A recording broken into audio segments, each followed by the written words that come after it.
Elimination Chamber hot takes. This is where I take your thoughts, your opinions, your hot takes from the previous episode of PLEs, like yesterday's Elimination Chamber, which was just like insane. Oh my god. Oh my god. I take your hot takes from the previous PLE, SmackDown and Raws. I am still not over it. I thought I was over it. I did a review. I was trying to be very calm and collective in that review, and just hot takes. Jade in Love, a heel Cena, brought tears to my eyes. God. I feel for you, Jay and Love. I really do. I feel for all you guys and girls who aren't totally jaded and still had heroes die a hero or live long enough to be a villain. John Cena. He's a villain. Boy, is he a villain. We got Yeet Mania Baby. Cena finally doing what's best for business. No, business was good. They were selling a lot of money. They were selling a lot of money. They were selling a lot of seats. They were selling a lot of everything.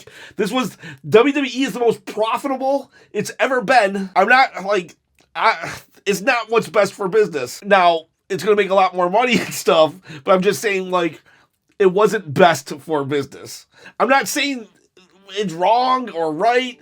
I'm not saying they should have done it, because at the end of the day, when WWE does stuff that isn't safe, when they throw these kind of huge plot twists, overall it's great for storylines and stuff, because we just never know what will happen. If they turn John Cena, they can do anything. If they allow a mid-carder like Jey Uso win the Royal Rumble, they can do anything. You know what I mean? But to say it's best for business, not really. Not right now. When Hogan turned heel, which was just equally as shocking and painful, even though I wasn't a huge Hogan fan, even though I'm not even that big of a John Cena fan, but I understand their relevance and their place as faces. When Hogan turned, that was best for business, because business was on a downward spiral and something needed to happen. But WWE, stocks are through the roofs. To buy TKO stock is like $150 a stock. This was not best for business.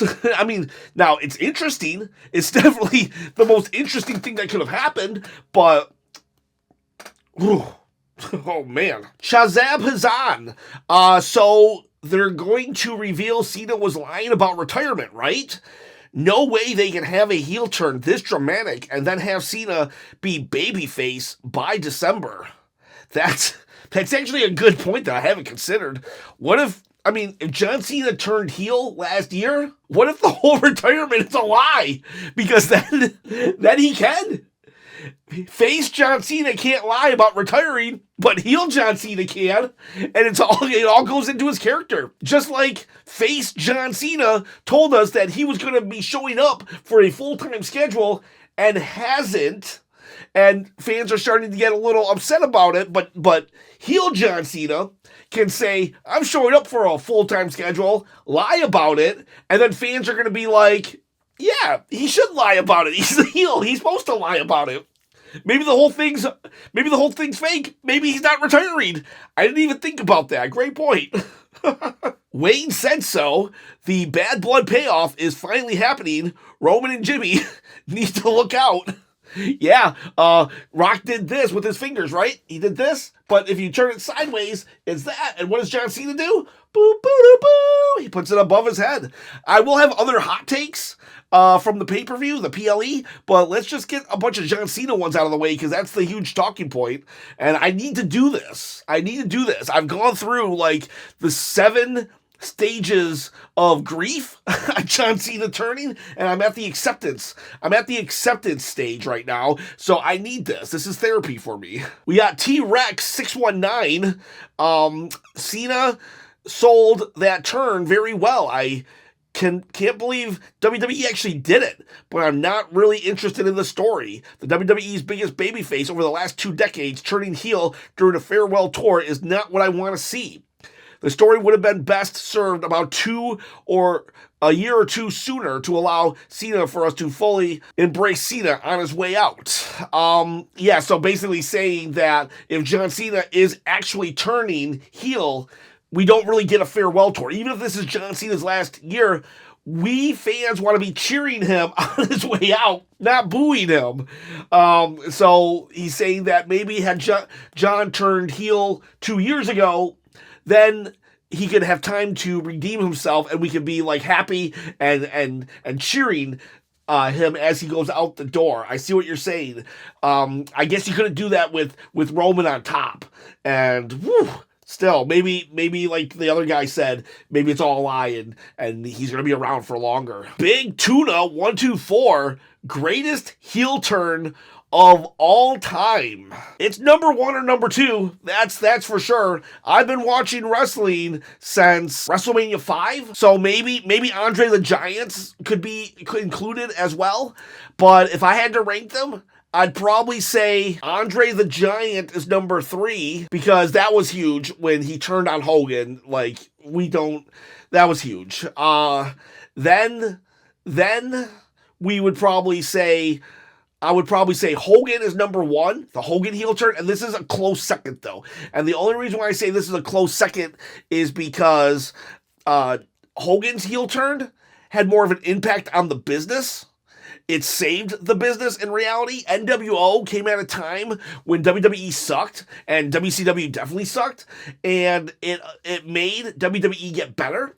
And because it forced WWE to get better, it transformed who they had into elite talent.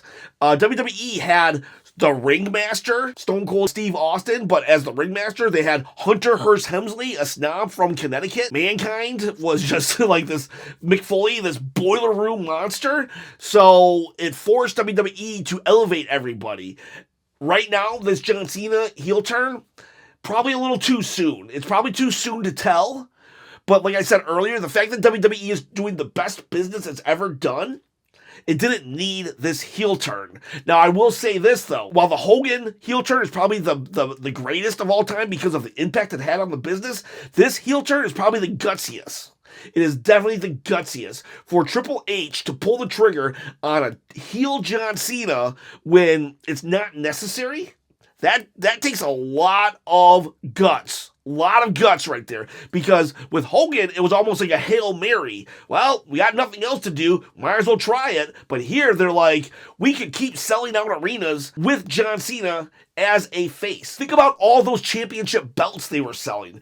Think about all the merchandise they were selling. And now, it's done. I mean, they will still get some, but a lot of people aren't going to be buying as much. And it's like, this was definitely a bold and gutsy move. I will rank it number 2. But that's just the day after. In all honesty, what if the business gets as hot again? If we start seeing wrestlers on every TV show and TV Guide, I don't even know if TV Guide's still a thing, but like maybe it will be the greatest heel turn. It's too early to tell, but after just 24 hours, it being ranked number 2, that's a pretty high accomplishment. We got Damian King. As a lifelong fan, I'm shocked. Why, John? Why? I changed my Netflix profile pic to CM Punk after that. I feel you, Damian King. I feel you. Roman Reigns is my profile pic, by the way. And why was Travis there? Travis Scott was just there the whole time. That was a little awkward, but I don't know. Someone said in my live chat that Travis is their Dennis Rodman. And so, okay. Akmel Ryan, apologize if I pronounced your name wrong. I do know that you've commented once or twice. If you want to phonetically spell your name for me so I don't keep butchering it, I would appreciate it. If you don't worry about it. But I just don't want, I want to be respectful. Cena turning heel was very unexpected and also the right move. It gives WWE endless routes and opportunities. Turning him heel in his retirement year tour adds more to it. The turn was shocking and perfect. Cena absolutely nailed it, and now they can tell a perfect story between Cena and Cody instead of just respect between them. That's actually right there. I did not want 7 weeks of I respect you. So, that's valid. Can't wait to see Cena as corporate champion for The Rock. Overall, I'm gonna be happy about this. I really am. I'm gonna be excited. You watch, in 3 weeks, I'm gonna be like, I love this John Cena. This John Cena is awesome. And people are gonna be like, see, we told you. No. I know right now that John Cena that we're about to get is gonna be like probably one of the best, if not the best version of John Cena we ever got. Just like the final boss right now is the best version of The Rock. I know in 3 weeks that John Cena is going to be the best John Cena. However, right now, I am mourning the loss of childhood hero John Cena. Even though he wasn't my childhood hero. I mean, like, everybody's childhood hero. I am just mourning the loss of people like Jay and Love who believed in John Cena. That's what I'm mourning right now.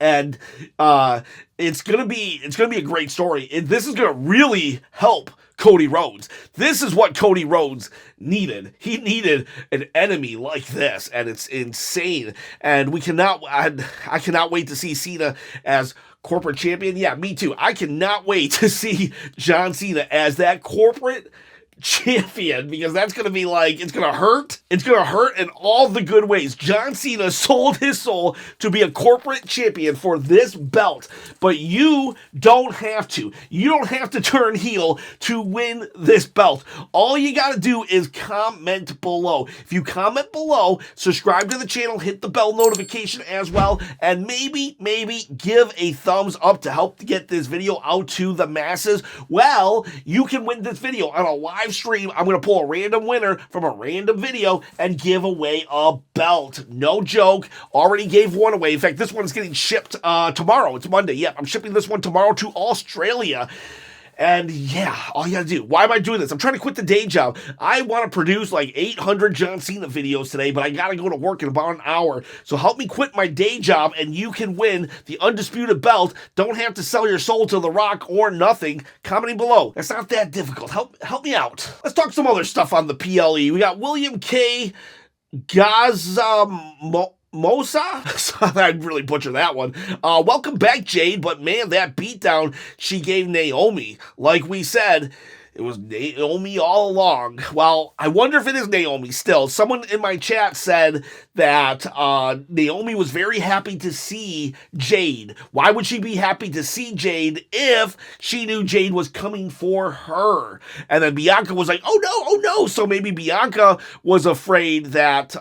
maybe Bianca was feeling bad for Naomi that she was taking a bullet when it was Bianca. I don't know there, but very happy to see Jade. I'm very happy to see Jade, and that the women have a really good, juicy storyline to sink their teeth into that don't revolve around a title. Very rare for the women to have a non-title storyline, and I'm very happy for it. Very happy. Pac Rim Electric, I'm bummed the Shinsuke versus Jacob Fatu match was not tonight. It's going to interrupt you.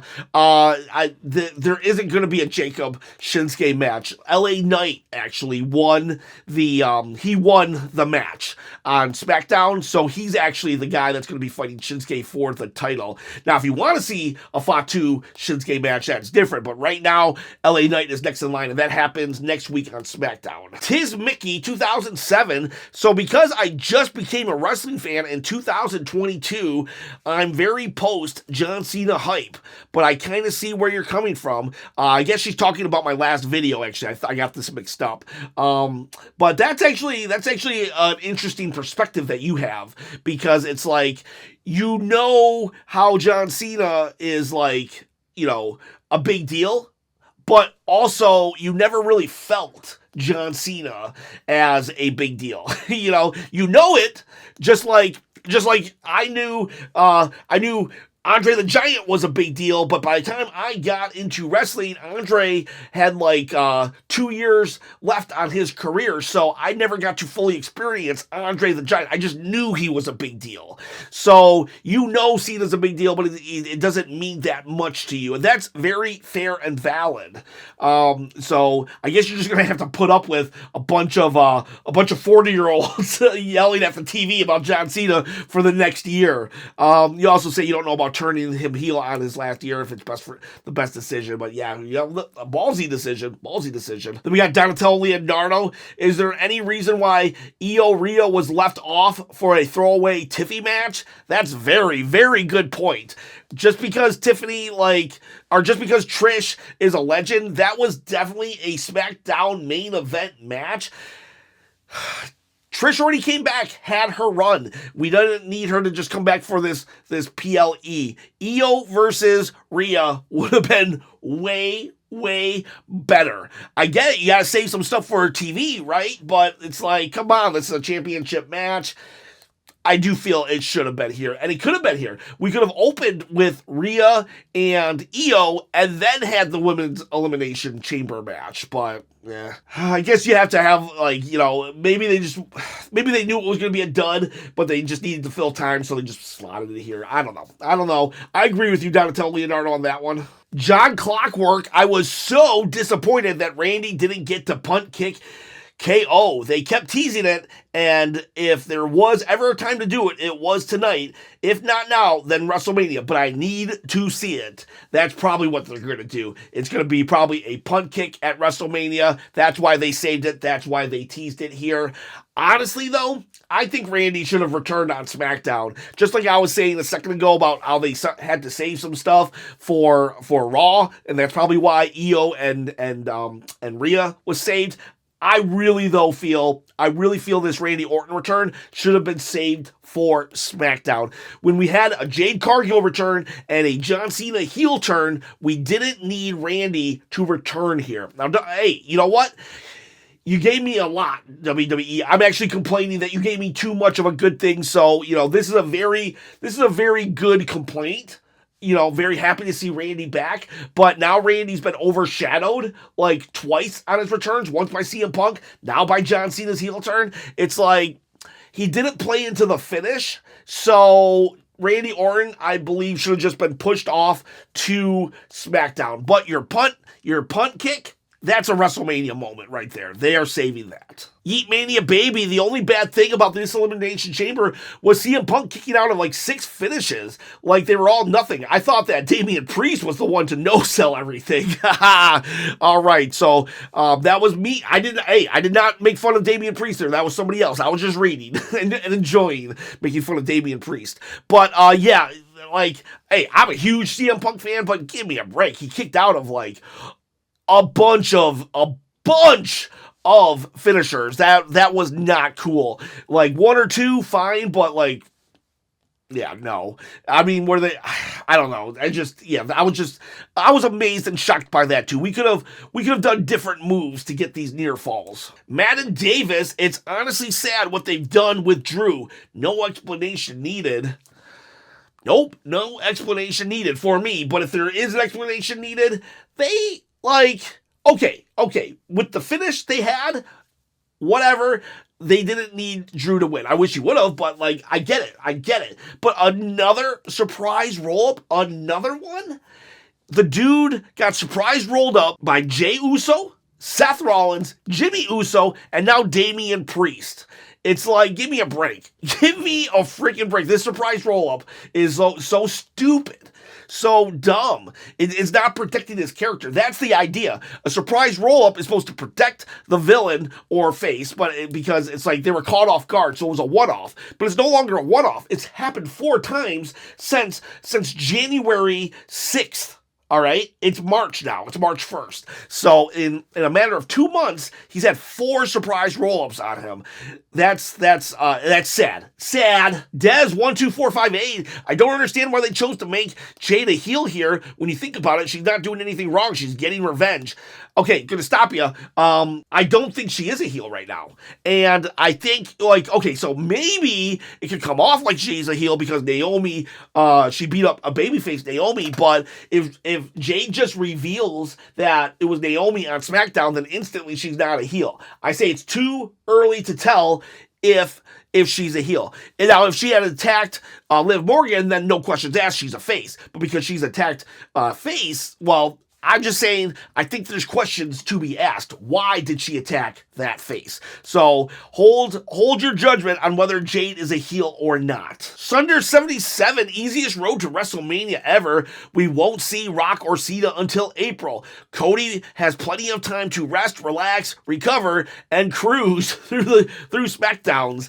I don't think so. The Rock knows WrestleMania, and The Rock was ever present last WrestleMania. So I'm not thinking that this is going to be easy. Now, at the press conference, though, The Rock did say that John Cena was already gone, flew to Africa for a movie. So I don't know how that's going to work, but I don't think that The Rock will be gone. It could be like last year where The Rock was very much the one feuding with Cody while Roman Reigns would just kind of show up here and there. Well, it's going to be like that, but this time it's going to be Cena showing up here and there. And I'll tell you what, just because they weren't there every week, that build-up was amazing. Booker TTJC, the member of the channel, the $15 tier, we've got, Patreon. We got, this PLE was amazing, just the right amount of predictable and unpredictable. It was amazing, definitely amazing. It was, wow, this was such a good PLE. Maybe the best. Even with that stinker of a women's tag match, this might have been the best PLE since last WrestleMania. And that is saying something. We've had like SummerSlam, Royal Rumble, a lot of good PLEs, but this one, wow. Wow. Monster Jam Brawny, what was the point of The Rock turning face at the Raw Netflix premiere if he was just going to turn heel again for the next time we saw him? Hey man, you're preaching to the choir right there. I absolutely agree with you. That Netflix Rock, I hated that Netflix Rock, but this final boss Rock, awesome and amazing. I think The Rock was just playing the part of ambassador in the first Netflix. I don't think he should have, though. I think he should have just been the final boss. But, very, very valid question. Elimination Chamber greater than WrestleMania 40. John Cena heel turn. KO vs. Sammy, match of the year. Randy returned. Bianca winning. Women's tag match, boring. Travis Scott in the background was something. and then Jade returned. Yeah, and we had a great Elimination Chamber. Both Elimination Chambers were great, and the women's was like match of the year contender. There is an argument that it's greater than WrestleMania 40. The only reason why I say it wouldn't be is because, only 4 matches, and WrestleMania had so many. It's just like WrestleMania is hard to top because it's WrestleMania. Raphael had air. I was hoping Punk would win and turn. Cena was plan B. It makes sense because he did show up on SmackDown during that segment because he didn't show up. Let's see how many bangers Cena will cook before he leaves. Yeah, let's see. And John Cena's going to be wrestling different now. John Cena as a heel is definitely different than a face. I wonder how that's going to turn out. We got Kevin versus Sammy was brutal. My voice is cracking. I've been talking so much and yelling so much. And those two are the definition of a toxic relationship. Randy's return was the icing on the cake, and wish they would have allowed him to punt Owens. Stay tuned for WrestleMania on that one. Seth versus Punk is finally here. Seth's hate and pettiness for Punk is enough to make Drew blush. Their promos are going to be spicy. Yeah, and I guess, I'm thinking Roman's going to come back and be added. I guess a lot of these rumored WrestleMania matches are coming to fruition. And at first I didn't think I would like them, but the way the storylines are going, I can kind of see it, and I do kind of like it. And 4, I knew it was Naomi who attacked her because Bianca was in the middle of a match at the time, and she couldn't be in 2 places at the same time, but I have a feeling Bianca was in on it. Or Bianca did it, and they didn't find Jade until it was mid-match because they didn't actually see it happen. They saw the aftermath. So, that could be a possibility too. I still think it was Naomi. Tis Mickey. I don't know how I feel about this. On one hand, it could be awesome. On the other hand, I don't know if it's the right decision to turn Cena heel during his last year. Plus, isn't this the same story that Cody had last year? Get beat to death, but still win at Mania? I think that's the story of all faces, actually. Just get beat to death until you win WrestleMania. And where the heck is Roman Reigns? I love him, but this is annoying. I agree, and I've been considering doing a video on it that Roman not appearing is actually hurting things. And I get it. He has, the schedule he got is the schedule he's got. Without the championship, though, it makes no sense for him not to be here. Since CM Punk isn't selling his soul, I don't know if I want to see a triple threat between him and Seth. Yeah, Roman, Punk, and Seth. I still don't want to see that triple threat. Without a championship on the line, I don't want to see it. But what would it even be for? Honor, glory? Exactly. But I'll just let it play out and see what happens. So, yeah, I think we're on the same page here, actually. John Clockwork, it's looking more and more like Priest versus McIntyre at Mania. But how can Papa H cook this to make a dish best served at WrestleMania? I'm seeing the ingredients, but not the recipe. Yeah, you know what? I'm very much not in favor of this match at all. Like, okay, so we're starting it off based on that he cashed in the Money in the Bank probably last year. It's just not there. It's not there. And honestly, Drew McIntyre is at the top of his game.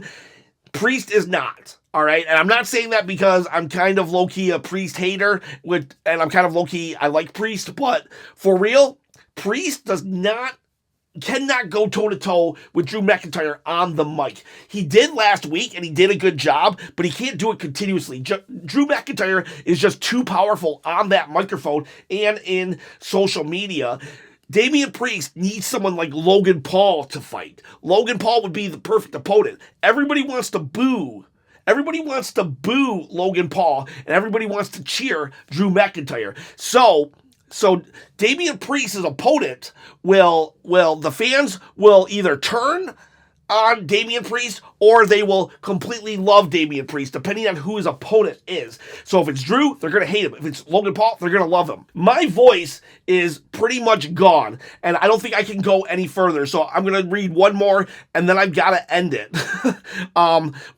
Hydra 2054, hot take, WrestleMania 41 is cursed and beyond saving.